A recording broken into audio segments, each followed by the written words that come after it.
Well, thank you, Mr. Chairman. I am not big into slogans, other than my bumper sticker that is energy is good, and I think I'm ready for another bumper sticker slogan, and that is hydro is back. I like that one, so I'm all over it, and look forward to working with you on these initiatives that I think are so important to us. I have long been a hydropower proponent. I consider hydropower to be our hardest working renewable resource, one that often gets overlooked, as you have noted.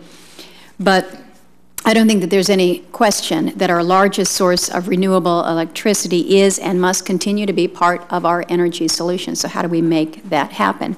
I do think that what we're seeing today here in this committee is just a perfect example of how we do move hydropower through.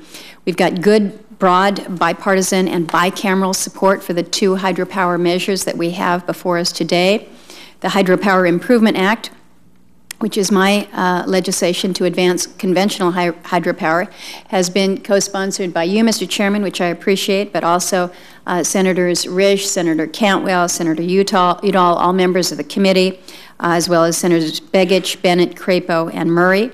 The companion bill, which Representative McMorris-Rodgers will speak to this morning, has already passed, and as you note, Mr. Chairman, when you have a vote that is that overwhelming, 422 to nothing, that gets your attention. It certainly got our attention here on this side of the Congress, and how we figure out ways to move it, I think, is going to be important. This legislation is supported by the National Hydropower Association, American Rivers, a host of other organizations. The other measures that you have mentioned, Mr. Chairman, S306, sponsored by Senators Barrasso and Risch, HR 678, that is sponsored by Representative Tipton. You've already spoke to that, but when we look to the support that we have from the stakeholders for these various measures. We've got the American Public Power Association, the Family Farm Alliance, the Oregon Water Resources Congress, the Colorado River Energy Distributors Association. I think all good measures of the broad support that we have there. And as with hydropower, I continue to believe that efficiency is part of the all-of-the-above energy plan. We need to be doing more of it more often, and I credit the good work of Senator Shaheen and Senator Portman in this area.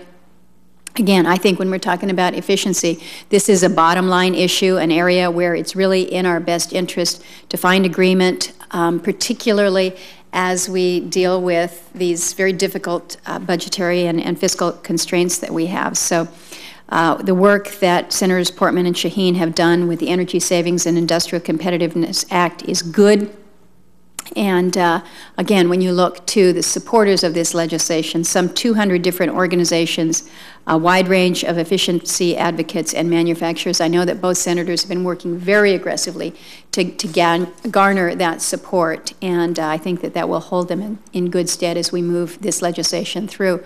Mr. Chairman, I'm not sure whether it will be the hydropower package or whether it will be the energy efficiency package, but my prediction, and I usually don't make predictions on legislation around this body, but that one of these two measures will be signed by the President, and I'd like to be there with members of this committee as we recognize the advancements that we are making in good areas as it relates to efficiency and renewables with hydro. So look forward to that day, but it starts here.